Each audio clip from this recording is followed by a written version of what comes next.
Hola, buenas tardes mis amigos, estudiantes. Eh, el día de hoy voy a hablarles de un tema muy importante para la cirugía, ya que vamos a hablar de hernias. Les voy a compartir aquí mis diapositivas y espero que hagan sus comentarios, eh, ya sea en el Facebook o en mi canal de YouTube. Bueno, iniciaré por presentarles el tema. El tema es hernias y vamos a empezar por ver la epidemiología, que es de alta importancia. Es uno de los procedimientos quirúrgicos más realizados a nivel mundial. La mayoría se opera en forma ambulatoria, el 90% se da en varones y el 10% en mujeres, y se calculan de 700.000 a 800.000 procedimientos quirúrgicos en Estados Unidos. La mayor parte de las hernias son unilaterales y son del lado derecho, y la incidencia es mucho mayor en hombres que en mujeres. La hernia se define como la protrusión de un elemento intraabdominal a través de un orificio anatómico. Aquí tenemos que tenemos tener estos tres componentes: anillo o defecto anatómico, saco herniario y el contenido. Dentro del contenido, pues podemos tener a un lipoma preherniario, puede solamente existir solo el saco, intestino delgado, epiplón, ciego, colon, vejiga o útero. Estas tres, ciego, colon ascendente o descendente, vejiga, trompa uterina o útero, como se muestra en esta imagen, son las llamadas hernias por deslizamiento, ya que forman parte de la pared del saco herniario. Se desliza a través de ese defecto de pared y por eso se le conocen como hernia por deslizamiento. La clasificación de las hernias, bueno, el 85% de las hernias son inguinales, que discurren a través del trayecto inguinal. El 15% se divide en 5% en hernias crurales a través del anillo crural, el 4% umbilical, 2% epigástricas a través de la línea alba y el 4% en otras hernias, que son hernias más raras y poco frecuentes, como la hernia de Spiegel, que se da en la línea semilunar de Spiegel, perineal, lumbar, en el triángulo de Griffith y Petit, y hernias internas. Aquí, como muestra esta imagen, bueno, tenemos varios tipos de hernias: hernia epigástrica, umbilical herniaria. En este caso es una incisional, por secundario a una cirugía previa, es spigeliana herniaria a través de la línea semilunar de Spiegel, la hernia femoral o crural y la hernia inguinal. En la región posterior tenemos la inferior lumbar a través del triángulo de Petit, dividido por el músculo oblicuo mayor, la cresta ilíaca y el músculo dorsal lateral. Y formamos el triángulo de Petit, por donde va a salir precisamente una hernia. Y también tenemos al triángulo lumbar superior, llamado de hernia de Greenfeld, en donde tenemos como referencia anatómica la 12ª costilla, eh, tenemos a los músculos paraespinales y al músculo oblicuo interno. Bueno, importante hablar de anatomía de la hernia. En este caso tenemos eh, aquí la cresta ilíaca, el pubis, eh, la cintilla iliopúbica, que va a formar a la arcada femoral o arcada crural.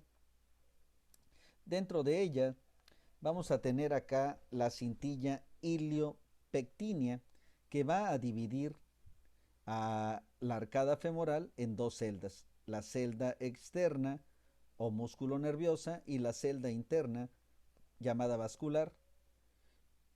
por donde va a surgir el anillo crural. Aquí tenemos que en la celda externa tenemos al músculo psoas, al nervio femoral y al nervio músculo femoral cutáneo. Y entonces tenemos los siguientes elementos: línea iliopúbica, iliopectínea. Digamos que acá se hace un abanico en la línea iliopúbica para formar al ligamento de Gimbernat. El ligamento de Gimbernat va a ser una prolongación hacia lo que conocemos como cintilla iliopectínea para formar al ligamento de Cooper, que es el ligamento más resistente de nuestro cuerpo. Por debajo de él pasa el músculo pectíneo y pues aquí tenemos que la celda interna va a tener otros dos ligamentos anteroposteriores que va a formar tres celdas. La celda linfática, a través del cual se encuentra el ganglio de Cloquet, una celdilla media por donde pasa la vena femoral y una celda externa por donde pasa la arteria femoral. Acá tenemos al orificio inguinal profundo y más adelante tenemos al orificio inguinal superficial. Bueno, así queda nuestra imagen final: celda arterial, celda venosa y la celda linfática. La celda linfática en un 90% es por donde protruye la mayoría de hernias crurales. Por ejemplo, una de las más frecuentes, a la ausencia del ganglio de Cloquet, se vuelve más fácil su protrusión del saco herniario. Bueno, acá algo muy importante. Miren, digamos que la hernia crural es más frecuente en la mujer, 6-1 con respecto a los hombres. Es más frecuente del lado derecho e izquierdo, 3-1, debido a varios factores predisponentes. 1. La pelvis femenina es más ancha que la del hombre. La ausencia de ganglio de Cloquet, que lo platicamos hace rato, y el saco preformado congénito. La vena femoral más ancha, que va a hacer que haya más facilidad para la protrusión también de un contenido herniario.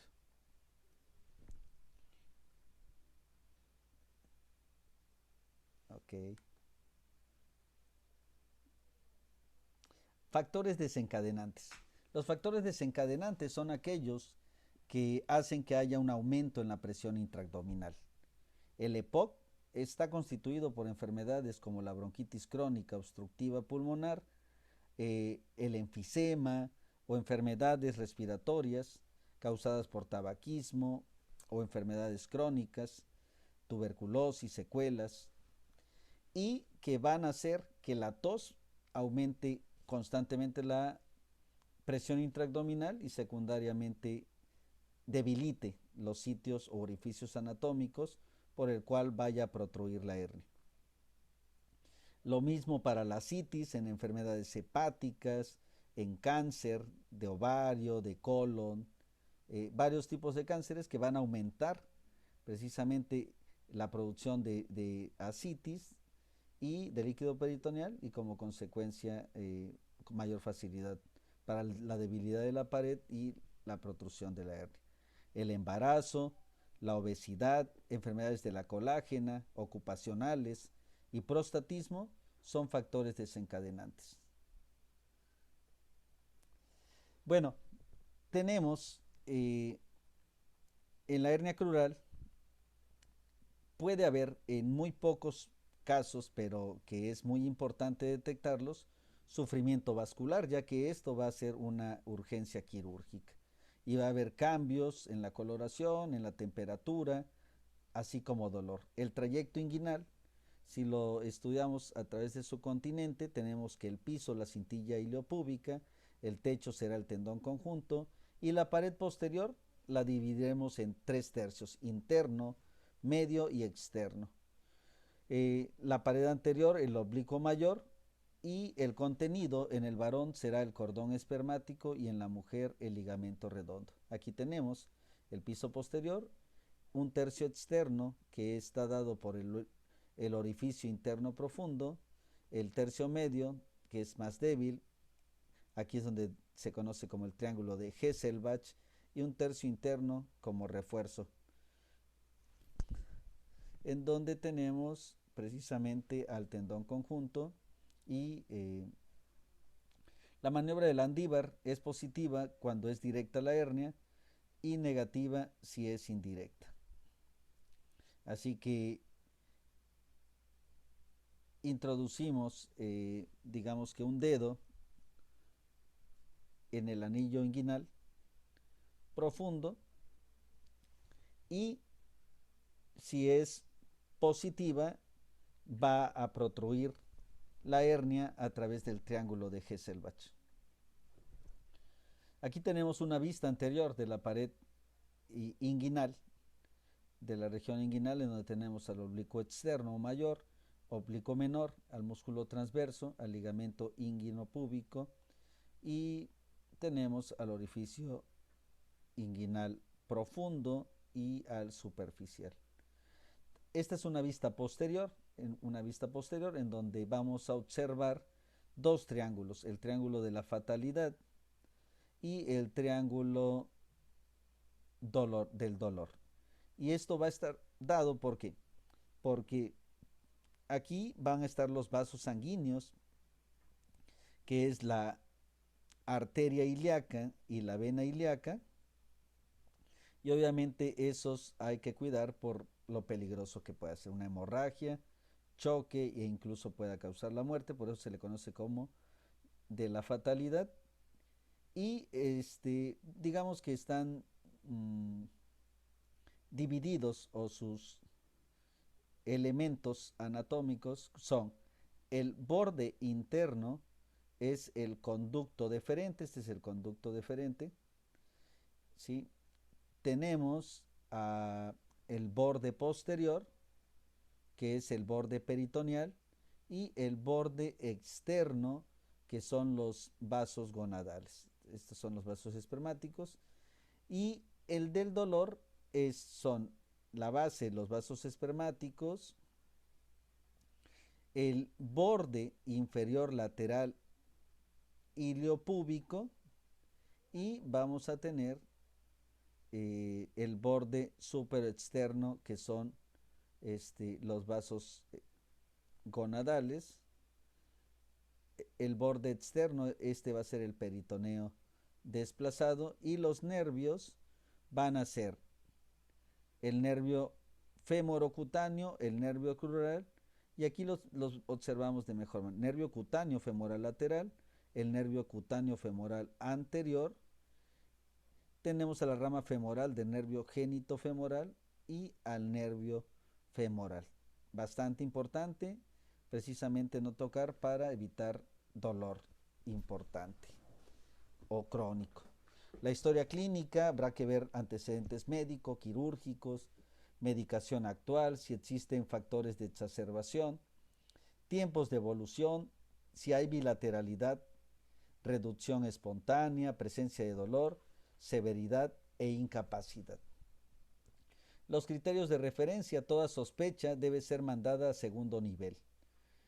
Una vez que el médico general en el centro de salud observa protrusión de una tumoración a nivel de la pared abdominal, el diagnóstico es clínico en la mayoría de casos, y solamente en muy pocos casos, en donde el paciente tiene obesidad o tiene un dolor en donde la maniobra de Valsalva no es positiva o es indeterminada, pues pediríamos estudios de imágenes como tomografía, resonancia magnética, ¿sí?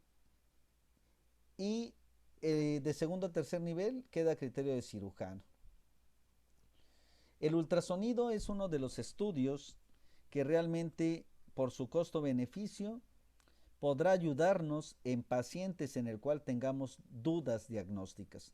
Si nosotros no tenemos dudas en el diagnóstico y tenemos una clínica de una hernia inguinal, umbilical, de pared abdominal, lateral, no es necesario ni debe de pedirse ningún estudio de imagen. Mientras que si el paciente tiene obesidad o tiene dificultad para realizar el diagnóstico clínico, es el motivo por el cual debemos de solicitarlo. La tomografía ya se solicita en casos todavía mucho más seleccionados para ver la aponeurosis, si hay pérdida de domicilio, si es una hernia muy grande o si tenemos igual complicaciones en el diagnóstico clínico o con el ultrasonido y que no podamos determinar aún así la causa del dolor en la región abdominal, principalmente en la inguinal o femoral. La resonancia magnética, por su costo-beneficio, realmente solamente se pide en otros casos y pues nos muestra como hallazgos en muchas ocasiones hernias.